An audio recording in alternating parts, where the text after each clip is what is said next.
દીકરાનું એડમિશન કરાવવા ગયો હતો પતિ. સ્કૂલની પ્રિન્સિપલ નીકળી છૂટાછેડા લીધેલી પત્ની. ત્યારબાદ જે થયું, ઇન્સાનિયત રડી પડી. અમદાવાદની હળવી ગુલાબી સવાર હતી. હવામાં ફેબ્રુઆરીની ઠંડક ભળેલી હતી અને સૂર્યની પહેલી કિરણો શહેરના જૂના મકાનો અને પહોળા રોડ પર ફેલાઈ રહી હતી.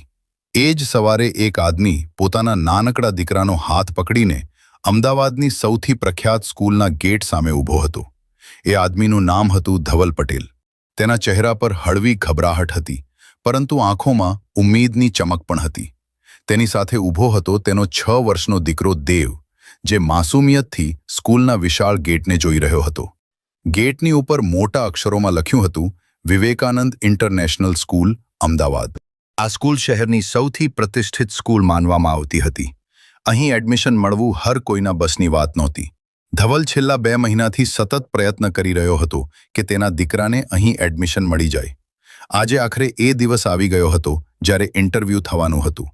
દેવે ધીરેથી પોતાના પિતાનો હાથ કસીને પકડી લીધો અને માસૂમ અવાજમાં પૂછ્યું, પપ્પા, આ સ્કૂલ આટલી મોટી કેમ છે? ધવલે હળવી મુસ્કાન સાથે તેના માથા પર હાથ ફેરવ્યો અને બોલ્યો, કારણ કે અહીંથી ભણીને બાળકો મોટા મોટા લોકો બને છે. દેવની આંખોમાં ચમક આવી ગઈ, પરંતુ ધવલના હૃદયમાં એક અજીબ ડર બેઠેલો હતો. આ ડર માત્ર ઇન્ટરવ્યૂનો નહોતો. આ ડર તેના ભૂતકાળનો હતો. એક એવા ભૂતકાળનો જેને તે છેલ્લા 7 વર્ષથી ભૂલવાની કોશિશ કરી રહ્યો હતો. બંને ધીરે ધીરે સ્કૂલની અંદર ચાલ્યા ગયા. અંદર ગાર્ડન હતો. બાળકો રમી રહ્યા હતા. ક્યાંક હાસ્યના અવાજો આવી રહ્યા હતા, તો ક્યાંક ટીચર્સ બાળકોને ક્લાસમાં લઈ જઈ રહ્યા હતા. પરંતુ આ બધાની વચ્ચે ધવલનું ધ્યાન ક્યાંક બીજે જ હતું. રિસેપ્શન પર બેઠેલી મહિલાએ સ્મિત સાથે પૂછ્યું, જી, બોલો. ધવલે થોડા ખચકાટ સાથે કહ્યું, જી, મારા પુત્ર દેવનું એડમિશન ઇન્ટરવ્યૂ છે, પ્રિન્સિપલ મેમ સાથે. મહિલાએ કોમ્પ્યુટરમાં નામ જોયું અને પછી બોલી, હા, દેવ પટેલ. તમારે 3જા માળે જવાનું છે. પ્રિન્સિપલ મેમ પોતે જ ઇન્ટરવ્યૂ લેશે. ધવલે આભાર માન્યો અને દેવનો હાથ પકડીને લિફ્ટ તરફ આગળ વધ્યો. લિફ્ટના દરવાજા બંધ થયા અને જેવી જ લિફ્ટ ઉપર જવા લાગી, ધવલનું હૃદય પણ ઝડપથી ધબકવા લાગ્યું. તેને સમજાતું નહોતું કે અચાનક તેને આટલી બેચેની કેમ મહેસૂસ થઈ રહી છે. 3જા માળે લિફ્ટ રોકાઈ ગઈ. દરવાજો ખુલ્યો અને સામે લાંબો શાંત કોરિડોર દેખાયો. દિવાલો પર બાળકોની રંગબેરંગી પેઇન્ટિંગ્સ લગાવેલી હતી. ધવલ ધીરે ધીરે ચાલતો ચાલતો તે દરવાજા સુધી પહોંચ્યો, જેની બહાર એક નેમ પ્લેટ લગાવેલી હતી. તેને જેવી જ તે નેમ પ્લેટ વાંચી, તેના પગ અચાનક ત્યાં જ અટકી ગયા. તેનો શ્વાસ જાણે થંભી ગયો. નેમ પ્લેટ પર લખ્યું હતું, પ્રિન્સિપલ કિંજલ શાહ. ધવલના હાથમાંથી લગભગ દેવનો હાથ છૂટી ગયો.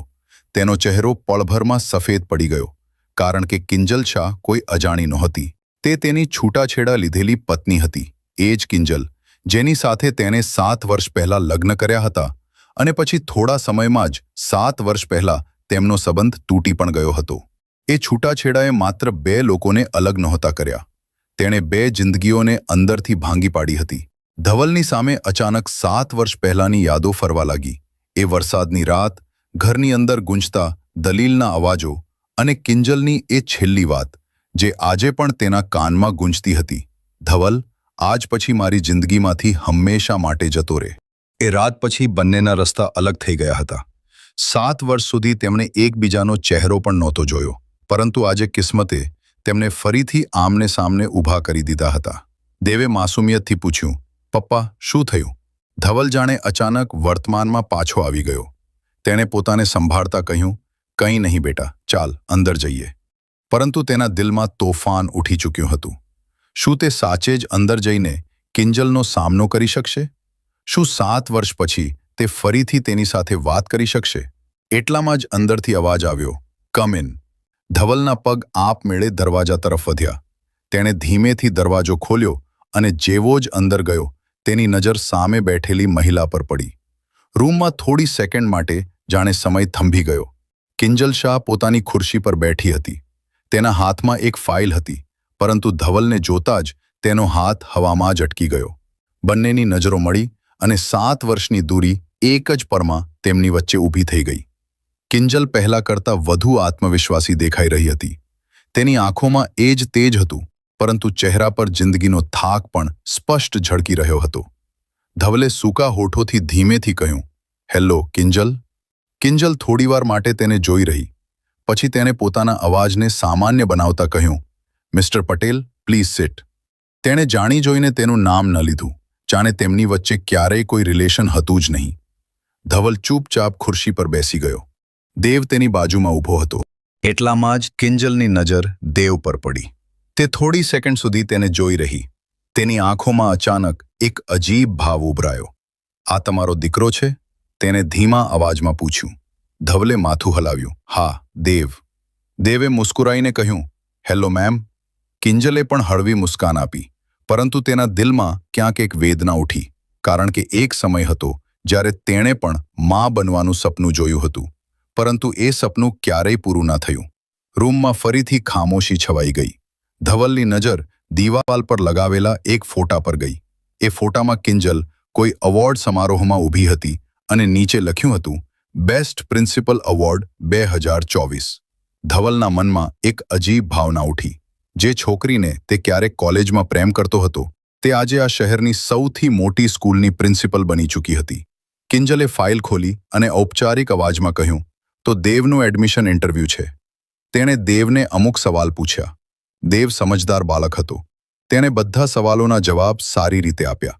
થોડીવાર પછી કિંજલે ફાઇલ બંધ કરી દીધી અને બોલી, દેવ ખૂબ સારો બાળક છે. તેને એડમિશન મળી જશે. ધવલે રાહતનો શ્વાસ લીધો. Thank you. પરંતુ ત્યારે જ કિંજલે આગલો સવાલ પૂછ્યો, જેણે રૂમની હવાને અચાનક ભારે કરી દીધી. દેવની મમ્મી કેમ નથી આવી? ધવલનો ચહેરો અચાનક ઉદાસ થઈ ગયો. તેણે ધીમેથી કહ્યું, તે હવે આ દુનિયામાં નથી. કિંજલની આંખો પહોળી થઈ ગઈ. તેને વિશ્વાસ જ ન થયો કે ધવલ હવે એક એકલો પિતા બની ચૂક્યો છે.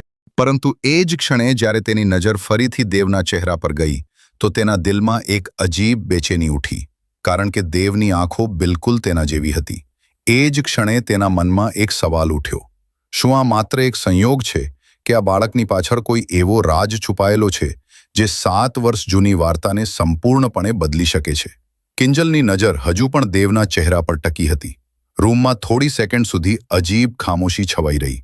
બહાર સ્કૂલના કોરિડોરમાં બાળકોના અવાજો આવી રહ્યા હતા, પરંતુ એ રૂમની અંદર જાણે સમય થંભી ગયો હતો. કિંજલે પોતાને સંભાળતા ધીરેથી ફાઇલ બંધ કરી અને ખુરશીને ટેકો દઈને બેસી ગઈ. પરંતુ તેના મનમાં અચાનક અનેક સવાલો ઉઠવા લાગ્યા હતા. 7 વર્ષ પહેલા જ્યારે તેણે ધવલને પોતાની જિંદગીમાંથી કાઢી નાખ્યો હતો, ત્યારે તેણે ક્યારેય વિચાર્યું પણ નહોતું કે એક દિવસ તે આવી રીતે અચાનક તેની સામે ઊભો રહેશે, તે પણ પોતાના બાળક સાથે. તેણે એકવાર ફરીથી દેવને ધ્યાનથી જોયો. બાળકની માસૂમ આંખોમાં એક અજીબ પહેચાન ઝળકી રહી હતી. કિંજલે તરત પોતાના મનને સમજાવ્યું કે આ માત્ર એક ભ્રમ છે, પરંતુ હૃદય માનવા તૈયાર નહોતું. ધવલ ચૂપચાપ બેઠો હતો. તે જાણતો હતો કે આ મુલાકાત સરળ નથી રહેવાની. 7 વર્ષ પહેલા જે વાતો અધૂરી રહી ગઈ હતી, જે દર્દ હૃદયના કોઈ ખૂણામાં દબાયેલો હતો, તે બધું આજે ફરીથી સામે આવવાનું હતું. કિંજલે આખરે ચૂપ્પી તોડી. તેનો અવાજ હવે પહેલા કરતાં થોડો નરમ હતો. તમે અમદાવાદમાં ક્યારથી રહી રહ્યા છો? ધવલે ધીમેથી જવાબ આપ્યો, લગભગ 4 વર્ષથી. કિંજલે થોડું માથું હલાવ્યું. તેને હેરાની થઈ રહી હતી કે આટલા વર્ષોથી તે આ જ શહેરમાં હતો અને તેને ક્યારેય ખબર પણ ના પડી. તેને આગલો સવાલ પૂછ્યો, દેવની મમ્મી ક્યારે? તે પૂરો સવાલ ના પૂછી શકી. ધવલે એક ઊંડો શ્વાસ લીધો. તેની આંખોમાં એક જૂનો દર્દ ઉભરાઈ આવ્યો. 3 વર્ષ પહેલા એક એક્સિડન્ટમાં. આ સાંભળીને કિંજલ થોડીવાર માટે બિલકુલ ચૂપ થઈ ગઈ. તેના દિલમાં અચાનક એક અજીબ ખાલીપન ભરાઈ ગયું. જે આદમીથી તે ક્યારેક નફરત કરતી હતી, આજે એ જ આદમી એકલો પોતાના બાળકને ઉછેરી રહ્યો હતો. તેને ધીમેથી કહ્યું, મને ખબર નહોતી. ધવલે હળવા કડવા સ્મિત સાથે કહ્યું, ખબર કેવી રીતે પડે? આપણે તો 7 વર્ષ પહેલા જ એકબીજાની જિંદગીમાંથી નીકળી ચૂક્યા હતા. આ સાંભળતા જ રૂમમાં ફરી એ જ ભારે ખામોશી ફેલાઈ ગઈ. બંનેના મનમાં જૂની યાદો ફરવા લાગી. કોલેજના દિવસો, પહેલી મુલાકાત, પ્રેમ, લગ્ન અને પછી એ ભયાનક રાત જ્યારે બધું તૂટી ગયું હતું. કિંજલે ઝડપથી પોતાની નજર ફાઇલ પર ટકાવી, જાણે તે યાદોથી બચવા માંગતી હોય. પરંતુ એટલામાં જ દેવનો અવાજ આવ્યો, પપ્પા, મારે પાણી પીવું છે. ધવલે તરત કહ્યું, 1 મિનિટ બેટા. કિંજલે ઇન્ટરકોમ ઉપાડીને અટેન્ડન્ટને પાણી લાવવાનું કહ્યું. થોડી જ વારમાં પાણી આવી ગયું. દેવ પાણી પીવા લાગ્યો. કિંજલની નજર ફરી તેના પર ટકી ગઈ. તે જેટલું તેને જોતી એટલી જ તેના મનમાં બેચેની વધતી જતી હતી. આખરે તેણે પોતાને એક સવાલ પૂછ્યો. આખરે આ બાળકમાં એવું શું છે જે તેને આટલી બેચેન કરી રહ્યું છે? એટલામાં જ અચાનક તેના દિમાગમાં એક જૂની યાદ વીજળીની જેમ ચમકી. 7 વર્ષ પહેલા એ જ છેલ્લી રાત, એ જ ઝઘડો, એ જ આરોપ, એ જ કાગળ જેના પર તેણે ગુસ્સામાં છૂટાછેડાની સહી કરી દીધી હતી. પરંતુ એ રાત પછી તેની જિંદગીમાં જે થયું હતું તે વાત તેણે ક્યારેય કોઈને નહોતી કહી. કિંજલના ચહેરાનો રંગ ધીરે ધીરે બદલાવા લાગ્યો. ધવલે એ મહેસૂસ કર્યું. તેણે પૂછ્યું, બધું બરાબર છે? કિંજલે તરત પોતાને સંભાળી, હા, બધું બરાબર છે. તેણે ફાઇલ ઉપાડી અને ઔપચારિક લહેકામાં બોલી, દેવનું એડમિશન થઈ જશે. તમે કાલે ઓફિસમાં ફીસ જમા કરી દેજો. ધવલે માથું હલાવ્યું. ધન્યવાદ. તે ઉઠવા લાગ્યો. પરંતુ ત્યારે જ કિંજલે અચાનક કહ્યું, 1 મિનિટ. ધવલ અટકી ગયો. કિંજલની આંખો હવે સીધી તેની આંખોમાં હતી. તેના અવાજમાં હળવી ધ્રુજારી હતી. ધવલ, શું હું દેવ સાથે થોડીવાર એકલી વાત કરી શકું? આ સાંભળીને ધવલ થોડીવાર માટે ચોંકી ગયો. એકલી? કિંજલે માથું હલાવ્યું. હા, બસ 2 મિનિટ. ધવલે દેવની તરફ જોયું. બાળક માસૂમિયતથી અહીં ત્યાં જોઈ રહ્યો હતો. થોડીવાર વિચારીને ધવલે કહ્યું, ઠીક છે. તે ખુરશીમાંથી ઉઠીને બહાર ચાલ્યો ગયો. હવે રૂમમાં ફક્ત કિંજલ અને દેવ હતા. થોડી સેકન્ડ સુધી બંનેની વચ્ચે ખામોશી છવાઈ રહી. પછી કિંજલ ધીમેથી પોતાની ખુરશીમાંથી ઉઠી અને દેવની સામે આવીને બેસી ગઈ. તેણે ખૂબ ધ્યાનથી બાળકના ચહેરાને જોયો. તેના હૃદયના ધબકારા ઝડપી થતા જઈ રહ્યા હતા. તેણે ખૂબ ધીમેથી પૂછ્યું, દેવ, તારી ઉંમર કેટલી છે? 6 વર્ષ. કિંજલના હાથ અચાનક ઠંડા પડી ગયા. તેણે આગલો સવાલ પૂછ્યો, તારો જન્મ ક્યારે થયો હતો? દેવે માસૂમિયતથી જવાબ આપ્યો, પપ્પા કહે છે હું 15 ઓગસ્ટે જન્મ્યો હતો. આ સાંભળતા જ કિંજલના ચહેરાનો રંગ ઉડી ગયો. તેની આંખોની સામે જાણે બધું ફરી વળ્યું. કારણ કે 7 વર્ષ પહેલા છૂટાછેડાના થોડા અઠવાડિયા પછી તેને ખબર પડી હતી કે તે માં બનવાની છે. પરંતુ તે સમયે તેનો ગુસ્સો, તેનો અહંકાર અને તૂટેલા સંબંધની કડવાહટ એટલી વધારે હતી કે તેણે એ સત્યને હંમેશા માટે પોતાના હૃદયમાં દફનાવી દીધું હતું. તેણે કોઈને નહોતું કહ્યું, કોઈને પણ નહીં, ત્યાં સુધી કે ધવલને પણ નહીં. પરંતુ આજે તેની સામે ઊભેલો એ બાળક તેની આખી દુનિયાને સવાલોમાં બદલી રહ્યો હતો. એટલામાં જ દરવાજો ખુલ્યો અને ધવલ અંદર આવ્યો. તેણે જોયું કે કિંજલનો ચહેરો બિલકુલ સફેદ પડી ગયો હતો. તેણે ગભરાઈને પૂછ્યું, શું થયું? કિંજલ ધીરે ધીરે ઊભી થઈ. તેની આંખોમાં આંસુ ચમકી રહ્યા હતા. તેણે ધ્રુજતા અવાજમાં કહ્યું, ધવલ, મારે તમને એક ખૂબ જરૂરી વાત પૂછવી છે. જો દેવની મમ્મી 3 વર્ષ પહેલા ગુજરી, તો પછી આ બાળકની મમ્મી આખરે હતી કોણ? રૂમની અંદર જાણે હવા પણ થંભી ગઈ હતી. કિંજલના શબ્દો હજુ પણ રૂમમાં ગુંજી રહ્યા હતા. ધવલ થોડી સેકન્ડ સુધી બિલકુલ ચૂપ ઊભો રહ્યો. તેના ચહેરા પર મૂંઝવણ સ્પષ્ટ દેખાઈ રહી હતી. તેને સમજાયું જ નહીં કે કિંજલ આવો સવાલ કેમ પૂછી રહી છે. તેને ધીમેથી કહ્યું, તું આ સવાલ કેમ પૂછી રહી છે કિંજલ? કિંજલની આંખોમાં હવે બેચેની સ્પષ્ટ દેખાઈ રહી હતી. તેની અંદર ઘણા વર્ષોથી દબાયેલું એક સત્ય જાણે બહાર આવવા માટે તડપી રહ્યું હતું. પરંતુ તે હજુ પણ પોતાને રોકી રહી હતી. તેણે ઊંડો શ્વાસ લીધો અને બોલી, બસ એમ જ પૂછી રહી છું. ધવલે થોડા ખભા નીચા કરી દીધા. તેને મહેસૂસ થઈ રહ્યું હતું કે વાત એટલી સાધારણ નથી. પરંતુ તેને વધારે જોર ના આપ્યું. તેણે દેવનો હાથ પકડ્યો અને બોલ્યો, ચાલ બેટા. બંને દરવાજાની તરફ વધવા લાગ્યા. પરંતુ એટલામાં જ કિંજલે ફરી અવાજ આપ્યો, ધવલ, ઊભા રહો. તેનો અવાજ આ વખતે પહેલા કરતાં વધુ ભારે હતો. ધવલે પાછળ ફરીને જોયું. કિંજલ હવે પોતાની ખુરશીના સહારે ઊભી હતી. તેની આંખોમાં એક અજીબ તોફાન હતું. થોડી સેકન્ડ સુધી તે કંઈ બોલી જ ન શકી. પછી આખરે તેના હોઠ ખુલ્યા. મારે તમારી પાસેથી સત્ય જાણવું છે. ધવલ હવે સાચે જ પરેશાન થઈ ગયો હતો. કયું સત્ય? કિંજલે ધીરે ધીરે કદમ વધારતા કહ્યું, દેવની મમ્મી કોણ હતી? ધવલે ઊંડો શ્વાસ લીધો, જાણે તે કોઈ જૂના જખમને ફરીથી ખોલવા જઈ રહ્યો હોય. તેનું નામ હતું રિયા. આ સાંભળતા જ કિંજલનું દિલ જોરથી ધડકી ઉઠ્યું. રિયા? ધવલે માથું હલાવ્યું. હા, રિયા. આપણા છૂટાછેડાના 3 મહિના પછી મારી મુલાકાત તેની સાથે થઈ હતી. તે અમદાવાદના જ એક હોસ્પિટલમાં નર્સ હતી. ખૂબ સીધી, ખૂબ શાંત છોકરી હતી. કિંજલ ચૂપચાપ સાંભળતી રહી. ધવલના અવાજમાં હવે એક અજીબ દર્દ હતો. મારી જિંદગી તે સમયે બિલકુલ ભાંગી પડી હતી. છૂટાછેડા પછી બધું ખતમ થઈ ગયું હોય એવું લાગી રહ્યું હતું. રિયાએ મને ફરીથી જીવવાનું શીખવાડ્યું. રૂમમાં ખામોશી છવાઈ ગઈ. કિંજલના હૃદયમાં એક હળવી ચુભન ઉઠી, પરંતુ તેને પોતાને સંભાળી. ધવલ આગળ બોલ્યો, અમે લગ્ન કરી લીધા. 1 વર્ષ પછી દેવ પેદા થયો અને પછી 3 વર્ષ પહેલા એ એક્સિડન્ટ થયો. તેનો અવાજ અચાનક ધીમો થઈ ગયો. એ દિવસે જો હું 5 મિનિટ પહેલા પહોંચી ગયો હોત તો કદાચ રિયા આજે જીવતી હોત. રૂમમાં એક ભારે ખામોશી ફેલાઈ ગઈ. કિંજલે ધીમેથી ખુરશી પકડી લીધી. તેના મનમાં જે શક પેદા થયો હતો તે અચાનક કમજોર પડવા લાગ્યો. કદાચ સાચે જ આ બધો માત્ર એક સંયોગ હતો. પરંતુ એટલામાં જ તેની નજર ફરીથી દેવના ચહેરા પર ગઈ. એ જ આંખો, એ જ માસૂમિયત, એ જ ચહેરાની બનાવટ. તેનું હૃદય ફરી બેચેન થઈ ઉઠ્યું. તેણે ધીમેથી પૂછ્યું, દેવનો જન્મ અમદાવાદમાં થયો હતો? ધવલે કહ્યું, ના, સુરતમાં. તે સમયે મારી પોસ્ટિંગ ત્યાં જ હતી. કિંજલના હૃદયમાં જાણે એક બીજો ઝાટકો લાગ્યો. કારણ કે 7 વર્ષ પહેલા જ્યારે છૂટાછેડા થયા હતા તેના થોડા અઠવાડિયા પછી તે પણ અમદાવાદ છોડીને થોડા મહિના માટે સુરત જતી રહી હતી. તે સમયે તેની જિંદગી સંપૂર્ણપણે ભાંગી પડી હતી. તે કોઈને મળવા પણ નહોતી માંગતી. એટલામાં જ તેના દિમાગમાં એક વધુ યાદ ચમકી. એ દિવસ જ્યારે તેને ડોક્ટરે જણાવ્યું હતું કે તે મા બનવાની છે. એ વાતે તેને અંદર સુધી હચમચાવી દીધી હતી.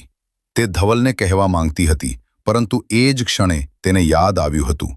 એ ભયાનક ઝઘડો, એ આરોપ, એ કડવા શબ્દો જે બંને એકબીજાને કહ્યા હતા. તેનો ગુસ્સો અને તેનો તૂટેલો અહંકાર તેના પ્રેમ કરતાં વધુ મજબૂત થઈ ગયો હતો. તેને ફેંસલો કર્યો હતો કે તે આ સત્ય ક્યારેય કોઈને નહીં જણાવે. પરંતુ કિસ્મતની પાસે કદાચ કોઈ બીજી જ યોજના હતી. કિંજલની આંખોમાં આંસુ ભરાવા લાગ્યા. ધવલે તેને આ હાલતમાં જોઈને ગભરાઈને પૂછ્યું, શું થયું? કિંજલે ધીમેથી માથું ઊંચું કર્યું. તેની આંખોમાં હવે એક ઊંડો દર્દ હતો. તેને ધ્રુજતા અવાજમાં કહ્યું, ધવલ, જો હું તમને કહું કે 7 વર્ષ પહેલા જ્યારે આપણા છૂટાછેડા થયા હતા ત્યારે હું... તેનો અવાજ અચાનક અટકી ગયો. તે થોડી સેકન્ડ સુધી બોલી જ ન શકી. પછી આખરે તેના હોઠોમાંથી એ શબ્દો નીકળ્યા જેનાથી આખી વાર્તા બદલાઈ જવાની હતી. હું તે સમયે તમારા બાળકની મા બનવાની હતી. આ સાંભળતા જ ધવલ જાણે પથ્થરનો થઈ ગયો. તેની આંખો પહોળી થઈ ગઈ. રૂમમાં ફરીથી એ જ ઊંડી ખામોશી છવાઈ ગઈ. થોડીવાર સુધી કોઈ કંઈ બોલી જ ન શક્યું. પછી ધવલનો અવાજ નીકળ્યો, શું? તેના શબ્દોમાં અવિશ્વાસ સ્પષ્ટ હતો. તે મને આ વાત ક્યારેય કેમ ના જણાવી? કિંજલની આંખોમાંથી આંસુ વહેવા લાગ્યા. કારણ કે તે સમયે મારી અંદર માત્ર ગુસ્સો હતો અને અહંકાર પણ હતો. તેણે ધીમા અવાજમાં કહ્યું, મને લાગ્યું હતું કે તમે મને ધોખો આપ્યો છે, કે તમે આપણો સંબંધ ખતમ કરી દીધો છે. તેથી મેં પણ ફેંસલો કરી લીધો હતો કે હું પોતાની જિંદગી પોતે જીવીશ. ધવલ હજુ પણ આઘાતમાં ઊભો હતો. તેનું દિમાગ જાણે આ સત્યને સ્વીકારી જ નહોતું શકતું.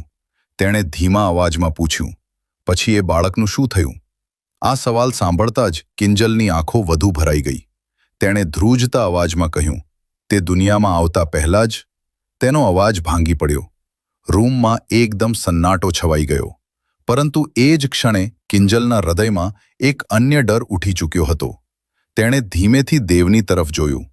તેના દિલમાં ફરી એ જ સવાલ ઉઠ્યો, જો તેનું બાળક દુનિયામાં નહોતું આવ્યું તો પછી આ અજીબ અહેસાસ કેમ થઈ રહ્યો છે કે દેવ તેની સાથે કોઈ ઊંડા સંબંધથી જોડાયેલો છે? અને કદાચ આ સવાલનો જવાબ હજુ સામે આવવાનો બાકી હતો. રૂમમાં એક ભારે સન્નાટો છવાયેલો હતો. કિંજલની આંખોમાંથી આંસુ લગાતાર વહી રહ્યા હતા અને ધવલ હજુ પણ ત્યાં જ ઊભો હતો, જાણે તેના પગમાં જીવ જ ના હોય. તેના દિમાગમાં એક જ વાત ફરી રહી હતી, હું તે સમયે તમારા બાળકની મા બનવાની હતી. આ સત્ય એટલું મોટું હતું કે તે તેને તરત સ્વીકારી જ નહોતો શકતો. 7 વર્ષ પહેલા જ્યારે તેમનો સંબંધ તૂટ્યો હતો એ રાતે ગુસ્સામાં બોલાયેલા શબ્દો આજે ફરી તેના કાનમાં ગુંજી રહ્યા હતા. તેને યાદ આવી રહ્યું હતું કે તેને કેટલી વાર કિંજલને પૂછ્યું હતું કે આખરે તે અચાનક તેનાથી આટલી નફરત કેમ કરવા લાગી. પરંતુ એ રાત પછી કિંજલે ક્યારેય કોઈ જવાબ નહોતો આપ્યો અને આજે 7 વર્ષ પછી તેને ખબર પડી રહી હતી કે તે સમયે તે તેના બાળકની માં બનવાની હતી. ધવલે ધીમેથી ખુરશી પકડી લીધી અને બેસી ગયો. તેના ચહેરા પર ઊંડો પસ્તાવો સ્પષ્ટ દેખાઈ રહ્યો હતો. તેને ધીમા અવાજમાં કહ્યું, જો તે સમયે મને આ વાત કહી દીધી હોત તો કદાચ બધું અલગ હોત. કિંજલે માથું ઝુકાવી લીધું. તેના હૃદયમાં પણ એ જ પસ્તાવો હતો જે હવે ધવલની આંખોમાં દેખાઈ રહ્યો હતો. તેને આંસુ લૂછતા કહ્યું, હું જાણું છું, પરંતુ તે સમયે હું પોતાને સંભાળી નહોતી શકતી.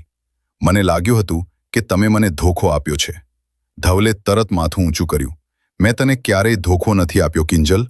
તેના અવાજમાં દર્દ સ્પષ્ટ હતો. એ રાતે જે થયું તે માત્ર એક ગેરસમજ હતી. કિંજલે આશ્ચર્યથી તેની તરફ જોયું. ગેરસમજ? ધવલે ઊંડો શ્વાસ લીધો. તે હવે એ સત્ય જણાવવા જઈ રહ્યો હતો જેને તેણે 7 વર્ષથી પોતાની અંદર દબાવી રાખ્યું હતું. જે છોકરીને તે એ રાતે મારી સાથે જોઈ હતી તે મારી કઝિન હતી. તે અચાનક અમદાવાદ આવી હતી અને ખૂબ પરેશાનીમાં હતી. હું તેને ફક્ત હોટલમાં મૂકવા ગયો હતો. આ સાંભળતા જ કિંજલ જાણે પથ્થરની થઈ ગઈ. તેના દિમાગમાં એ રાતનું આખું દ્રશ્ય ફરી વળ્યું.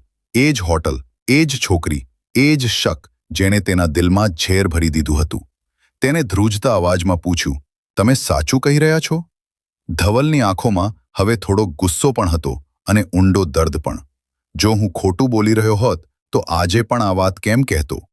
રૂમમાં થોડીવાર માટે ખામોશી ફેલાઈ ગઈ. કિંજલના હૃદયમાં પછતાવાનું તોફાન ઉઠી ચૂક્યું હતું. તેને પોતાની જ જીદ અને શકના લીધે પોતાનું ઘર તોડી નાખ્યું હતું. તેને ધીમેથી કહ્યું, મેં સત્ય જાણ્યા વિના બધું ખતમ કરી દીધું. તેનો અવાજ ભાંગી પડ્યો, પરંતુ એટલામાં જ દેવના માસૂમ અવાજે એ ભારે માહોલને થોડો બદલી નાખ્યો. પપ્પા, આપણે ઘરે ક્યારે જઈશું? ધવલે તેની તરફ જોયું અને હળવી મુસ્કાન લાવવાની કોશિશ કરી. બસ બેટા, અત્યારે જ જઈએ છીએ. પરંતુ એ જ ક્ષણે કિંજલે ફરી દેવની તરફ જોયું. તેના દિલમાં હજુ પણ એ જ અજીબ અહેસાસ હતો, જાણે આ બાળક સાથે તેનો કોઈ ઊંડો સંબંધ હોય. તેને ધીમેથી પૂછ્યું, દેવ, તને પેઇન્ટિંગ કરવું પસંદ છે? દેવની આંખો ચમકી ઉઠી. ખૂબ પસંદ છે. કિંજલનો શ્વાસ અચાનક અટકી ગયો, કારણ કે બાળપણમાં તે પોતે પણ બિલકુલ આવો જ જવાબ આપતી હતી. તેણે એક બીજો સવાલ પૂછ્યો, તને વરસાદ પસંદ છે કે તડકો?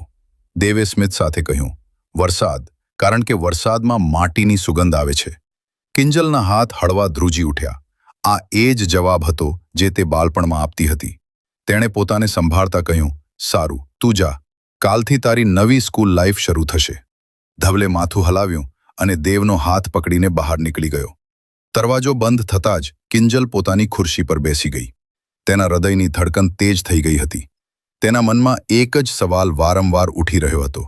આખરે કેમ તેને એવું મહેસૂસ થઈ રહ્યું છે કે આ બાળક સાથે તેનો કોઈ સંબંધ છે? એ જ સમયે તેના દિમાગમાં અચાનક એક જૂની યાદ ચમકી. 7 વર્ષ પહેલાં, જ્યારે તે સુરતમાં હતી અને ડોક્ટરે તેને કહ્યું હતું કે તેનું બાળક દુનિયામાં આવતા પહેલાં જ મરી ગયું છે.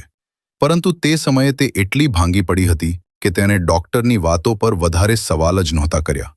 તેને બસ એ દર્દને સ્વીકારી લીધો હતો. પરંતુ આજે, આટલા વર્ષો પછી, તેના મનમાં અચાનક એક શક પેદા થયો. શું સાચે જ તેનું બાળક મરી ગયું હતું? અથવા તેનાથી કોઈ ખૂબ મોટું સત્ય છુપાવવામાં આવ્યું હતું? કિંજલનો શ્વાસ ઝડપી થઈ ગયો. તેને તરત પોતાનો ફોન ઉપાડ્યો અને એક જૂનો નંબર ડાયલ કર્યો. ફોનની બીજી બાજુ એ જ ડોક્ટર હતી જેણે 7 વર્ષ પહેલાં તેની સારવાર કરી હતી. થોડી સેકન્ડ પછી કોલ ઉબલ્યો. કિંજલે ધ્રુજતા અવાજમાં કહ્યું, ડોક્ટર દેસાઈ, મારે તમારી પાસેથી 7 વર્ષ જૂની એક સચ્ચાઈ જાણવી છે. એ દિવસે મારા બાળક સાથે સાચે શું થયું હતું? ફોન કાન સાથે લગાવીને કિંજલની આંગળીઓ હળવી હળવી ધ્રુજી રહી હતી. દિલ એટલું ઝડપી ધડકી રહ્યું હતું જાણે છાતીમાંથી બહાર નીકળી જવાનું હોય. બીજી બાજુ થોડી સેકન્ડ સુધી ફક્ત ફોનનો હળવો અવાજ સંભળાતો રહ્યો. પછી એક ઉંમરલાયક મહિલાનો અવાજ આવ્યો. હેલો, કોણ? કિંજલે ધીમેથી કહ્યું, ડોક્ટર દેસાઈ, હું કિંજલ બોલી રહી છું. કિંજલ શાહ. થોડીવાર માટે ફોનની બીજી તરફ પણ ખામોશી છવાઈ ગઈ, જાણે ડોક્ટર દેસાઈને અચાનક 7 વર્ષ જૂની કોઈ યાદ આવી ગઈ હોય. પછી તેમણે ધીમા અવાજમાં કહ્યું, કિંજલ, આટલા વર્ષો પછી. કિંજલનો શ્વાસ ભારે થઈ ચૂક્યો હતો. ડોક્ટર, મારે તમને એક સવાલ પૂછવો છે અને મારે સત્ય જાણવું છે. ડોક્ટર દેસાઈ કંઈક સમજી ગયા કે વાત ગંભીર છે. તેમણે પૂછ્યું, શું વાત છે? કિંજલની આંખોમાં આંસુ આવી ગયા. 7 વર્ષ પહેલા જ્યારે હું સુરતના તમારા હોસ્પિટલમાં દાખલ હતી, તમે મને કહ્યું હતું કે મારું બાળક દુનિયામાં આવતા પહેલા જ મરી ગયું હતું. શું તે સાચું હતું? ફોનની બીજી બાજુ અચાનક સન્નાટો છવાઈ ગયો. થોડી સેકન્ડ, પછી 10 સેકન્ડ, પછી લગભગ અડધી મિનિટ વીતી ગઈ. કિંજલનું હૃદય જોર-જોરથી ધબકી રહ્યું હતું. આખરે ડોક્ટર દેસાઈનો અવાજ આવ્યો, પરંતુ આ વખતે તે પહેલા જેવો સ્થિર નહોતો. કિંજલ, તું અચાનક આ સવાલ કેમ પૂછી રહી છે? કિંજલે તરત કહ્યું, કારણ કે મારે સત્ય જાણવું છે. તેના અવાજમાં આ વખતે એક દ્રઢતા હતી. કૃપા કરીને મને ખોટું ના કહેશો. ફરીથી થોડી સેકન્ડની ખામોશી રહી અને પછી ડોક્ટર દેસાઈએ જે કહ્યું તેનાથી કિંજલની આખી દુનિયા હલી ગઈ. તારું બાળક એ દિવસે મળ્યું નહોતું. આ સાંભળતા જ કિંજલના હાથમાંથી ફોન લગભગ છૂટી ગયો. તેનો શ્વાસ અટકી ગયો. તેને ધ્રુજતા અવાજમાં પૂછ્યું, શું? ડોક્ટર દેસાઈનો અવાજ હવે ભારે થઈ ગયો હતો. તારું બાળક જીવતું જન્મ્યું હતું, બિલકુલ સ્વસ્થ. કિંજલની આંખોમાંથી આંસુ વહેવા લાગ્યા. તેનું હૃદય જાણે એક ક્ષણ માટે ધબકવાનું ભૂલી ગયું. તેને મુશ્કેલીથી પૂછ્યું, તો પછી તમે મને કેમ કહ્યું હતું કે તે મળી ગયું? ફોનની બીજી બાજુ ડોક્ટર દેસાઈએ ઊંડો શ્વાસ લીધો. કારણ કે તે સમયે તારી હાલત ખૂબ ખરાબ હતી. તું માનસિક રીતે બિલકુલ ભાંગી પડી હતી. તને વારંવાર બેહોશી આવી રહી હતી અને તારા પરિવારવાળા પણ ઈચ્છતા હતા કે તને એ બાળકની જવાબદારીથી દૂર રાખવામાં આવે. કિંજલનું દિમાગ સુન્ન થઈ ગયું. મારા પરિવારવાળા? ડોક્ટર દેસાઈએ કહ્યું, હા, તારા મોટા ભાઈએ જ અમને કહ્યું હતું કે બાળકને કોઈ અનાથાલયમાં મોકલી દેવામાં આવે અને તને કહેવામાં આવે કે બાળક બચી ના શક્યું. આ સાંભળતા જ કિંજલની આંખોની સામે અંધારું છવાઈ ગયું. તેને વિશ્વાસ જ નહોતો થતો કે તેના પોતાના ભાઈએ તેની સાથે આટલો મોટો ધોખો કર્યો હતો. તેનો અવાજ ભાંગી પડ્યો. તો મારું બાળક હવે ક્યાં છે? ફોનની બીજી બાજુ થોડી સેકન્ડ સુધી ખામોશી રહી. પછી ડોક્ટર દેસાઈએ કહ્યું, મને એટલી જ ખબર છે કે એ બાળકને સુરતના એક અનાથાલયમાં મોકલી દેવામાં આવ્યું હતું. ત્યાર પછી શું થયું મને ખબર નથી. કિંજલના હાથ ધ્રુજવા લાગ્યા. તેનું હૃદય જોર-જોરથી ધડકી રહ્યું હતું. તેના દિમાગમાં અચાનક દેવનો ચહેરો ફરવા લાગ્યો. એ જ આંખો, એ જ સ્મિત, એ જ અજીબ પોતાનાપણું. તેના હૃદયમાં વીજળીની જેમ એક ખ્યાલ આવ્યો. શું એવું બની શકે કે એ જ બાળક આજે તેની સામે દેવ બનીને ઊભું હોય? એ જ સમયે સ્કૂલની બહાર પાર્કિંગમાં ધવલ પોતાની કાર સ્ટાર્ટ કરી રહ્યો હતો. દેવ બાજુની સીટ પર બેઠો હતો અને બારીમાંથી બહાર સ્કૂલને જોઈ રહ્યો હતો. અચાનક તેને કહ્યું, પપ્પા, તે મેડમ ખૂબ સારા હતા. ધવલે હળવી મુસ્કાન આપી, પરંતુ તેના મનમાં હજુ પણ જૂની વાતો ફરી રહી હતી. 7 વર્ષ પહેલાની ગેરસમજો, તૂટેલા સંબંધ અને હવે અચાનક સામે આવેલું એ સત્ય. એટલામાં જ પાછળથી કોઈએ બૂમ પાડી, ધવલ, ઊભા રહો. ધવલે કાચમાંથી જોયું. કિંજલ ઝડપી પગલાં સાથે તેની કાર તરફ દોડી રહી હતી. તેના ચહેરા પર આંસુ હતા અને આંખોમાં એક અજીબ બેચેની. ધવલ તરત કારમાંથી બહાર નીકળ્યો. શું થયું? કિંજલ તેની સામે આવીને અટકી ગઈ. તેનો શ્વાસ ઝડપી ચાલી રહ્યો હતો. તેણે ધ્રુજતા અવાજમાં કહ્યું, ધવલ, મને લાગે છે કે દેવ આપણો પુત્ર હોઈ શકે છે. આ સાંભળતા જ ધવલ જાણે જામી ગયો. તેના દિમાગમાં જાણે એક સાથે 1000 સવાલ થવા લાગ્યા.